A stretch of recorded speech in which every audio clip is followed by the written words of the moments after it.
Good evening, ladies and gentlemen. I am Franchise Pearson, and welcome again to my channel. Happy Monday, happy Monday. I have July 14th, 2025, 5:36 in the PM. How are you? Pray you guys are having a lovely day. Bill Withers, lovely day. Want to get in a nice mood? Play that song, Bill Withers, Lovely Day. I like that. I think I would do that after I do this video. I wanted to speak today. I saw a headline and the first impulse that I had was, Pearson, this is a dangerous time. This is a unusually dangerous time. Our president, Donald John Trump, he's been talking a lot of stuff about these international conflicts on both ends. I can't address certain subjects, so you're going to have to bear with me. I will say that the Israeli conflict, I can talk about, but the other one I cannot, although you know full well others do. It's a very dangerous time. And I told myself, Pearson, you need to unravel this snake. And that's how I'm looking at it. I'm looking at this situation as a Medusa. Medusa had that head full of snakes. I'm looking at Medusa literally taking one of the snakes off her head, separating it, and letting it go out there to do some destruction. Kind of like when Pharaoh was trying to show off and he was battling Moses and he put down his staff and the snakes tried to consume Moses' staff / snake. I see that in my mind's eye that there is a Medusa spirit in the land. When I hear the rhetoric of Donald John Trump, almost with no filter today, I just shake my head like, Pearson, what time is it? It lets me know that the doomsday clock that was talked about, I believe it was December 28th of this year, while that it is closer to midnight. Well, Donald Trump's rhetoric reflects that. He's now given some nation X amount of weeks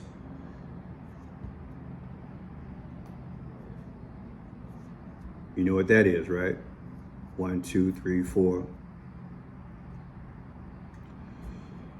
That's how much time he's given them to get the act together on this agreement. I'm like, man, there we go at the 5 again, the 5-0. People, the signs are here. I'm glad I'm reading them. I want to keep you current. I want to keep you relevant. But God did not give us a spirit of fear. If there's ever a time when our trust and hope in God's word is being challenged, it's now. It is now, it is now, it is now. And we are going to have to hold on to God's unchanging hand. He is a God of peace and a God of promise. And I'm so glad that I know him. And I'm gradually learning how to trust him, especially during these difficult times. Why would Donald J. Trump have this rhetoric with a superpower and a uncertain group called Iran simultaneously. I want you to really wrap your mind around it. And I want you to picture a clock. He's creating conditions. He's creating a climate. You see, back in the day when Joe Biden was president, he talked the toughness, but the perception of him was there's no fist in his glove, and that you can many times do what you're gonna do. And Biden was just funding the thing. He was just funding it. So when we look at Donald J. Trump and we see a whole different mindset, this time, I believe it's safe to say Biden was allocating money for the war. And Trump, with his rhetoric and the climate that he's setting,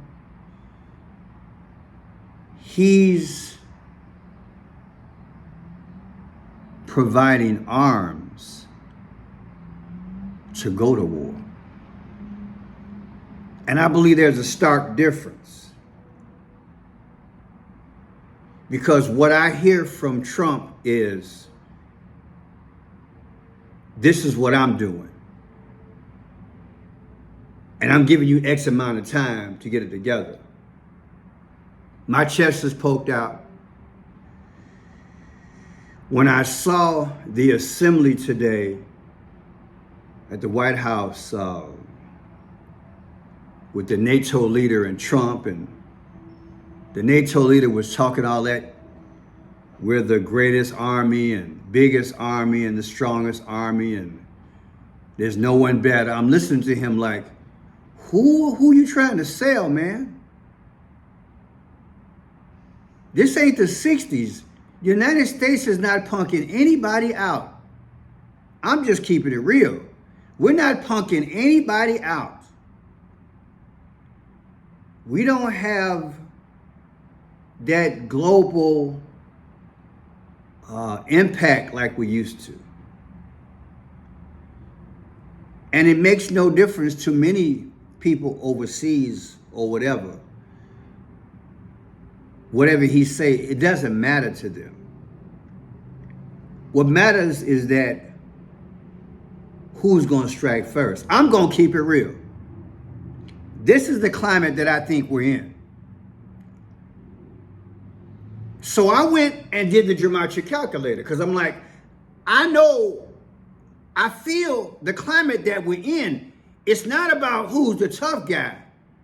Trump is playing the role of tough guy, but I know a lot of people would agree with me. Since the early 2000s, you ain't punking nobody out no more, mister. Just because you in X amount of countries around the world, ain't nobody scared of America no more. If that was the case, China would have slowed down. And look, people, ain't nobody scared of America no more. Your sanctions and your rhetoric and your tariff threat, people are more self-sufficient and they got allies. And you're alienating yourself. You're not negotiating. You're bullying. That tactic don't work no more, America. But that's what you own. And I asked myself, Pearson, what's really going on? We elected a public servant. They're talking about he's a man of peace. Give me a break. They're talking about nominating him for the Nobel Peace Prize. Give me a break. You got two major conflicts that could possibly happen. I said it wrong, but you know what I'm trying to say. You got two situations, probably three with China. And you don't think you spread yourself too thin? You can't even take care of your homeland with the illegals. Come on, man. Think about what I'm saying, people. We can't even take care. Look, they're taking bricks and throwing them at Homeland Security. Comprende? So ain't nobody scared of you. Whether half of it is theater or not, I don't think they're scared of us. And arguably, you let the enemy through the border, and now you can't get them out. These are not roaches. These are human beings. They think, they plan. And if I get to a foreign country and I hear a whisper, you about to get rid of me, I'm about to go deep underground, baby. I'm about to get a few IDs. You're not going to find me. I'm going to blend in, baby. America is just a stupid country. But why? People, you got to ask yourself, we have let our guard down. We haven't done things in our best interests. We've made bad policies. Gomer Powell in the last administration, Joe Biden reminded me of Gomer Powell. No disrespect to the presidency. I'm talking about him. Nobody can show you otherwise. We have not made decisions in our best interest to keep ourselves from the present threat. This is a clear and present danger that we are in. Now you got the rhetoric. And like I said, you can't even take care of illegals up in here. And if you talk about utilizing them, the people that you talking smack to overseas can easily recruit them to go after you here internally. People, you got to understand how my mind goes. Oh, Pearson, you're over-exaggerating. You're overthinking. Baby, this is war. You can't overthink war. Especially when you got stupid people making stupid decisions that put us in this situation. We're surrounded.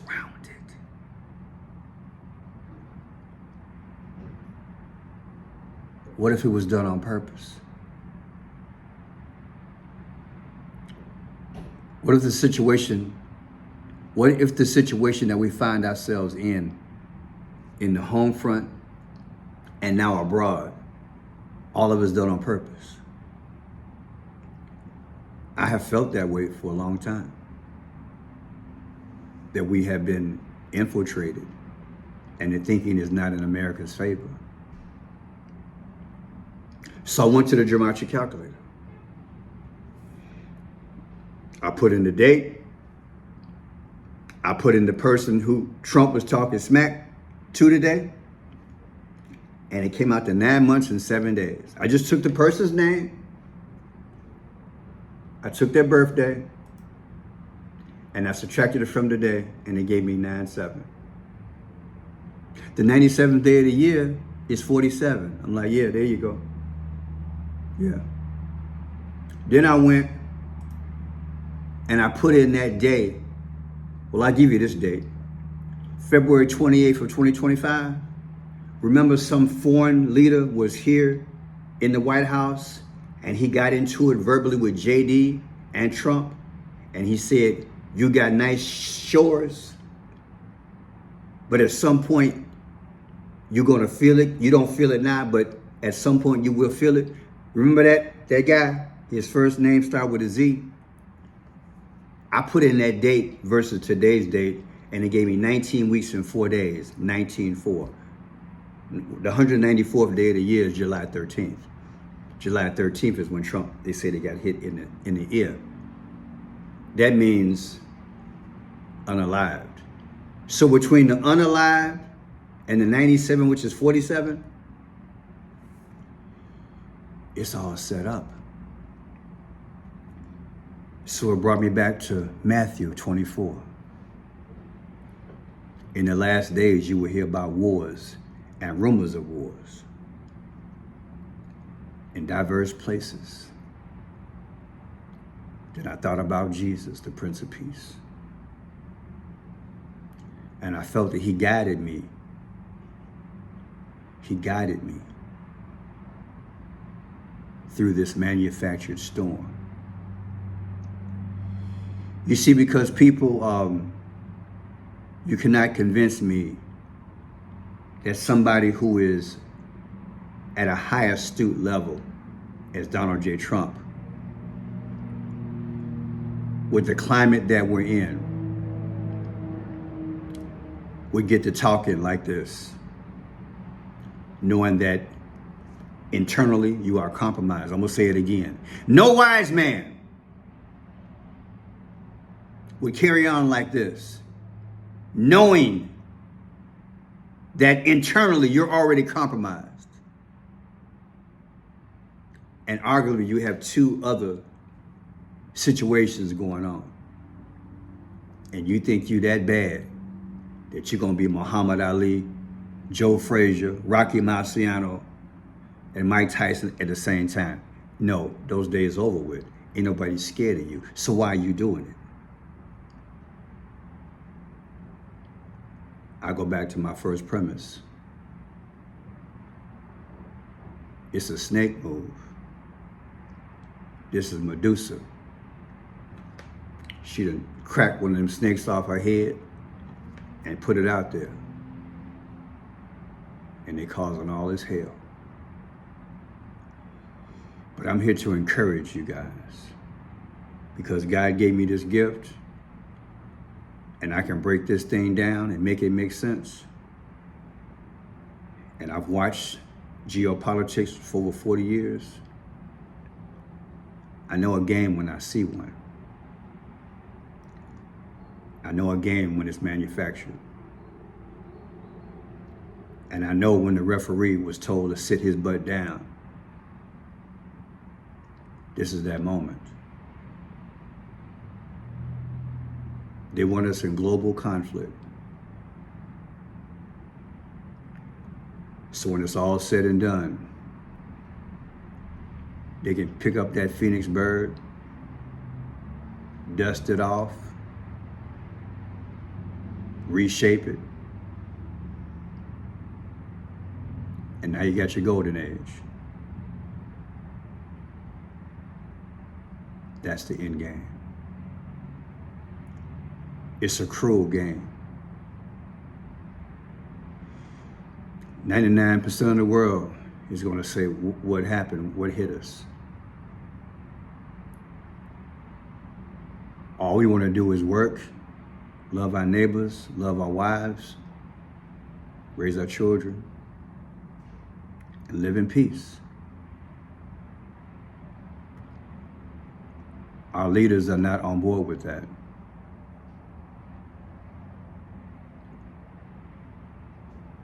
They're peddling fiction. They're peddling lies. Yet they want you to believe and trust in them.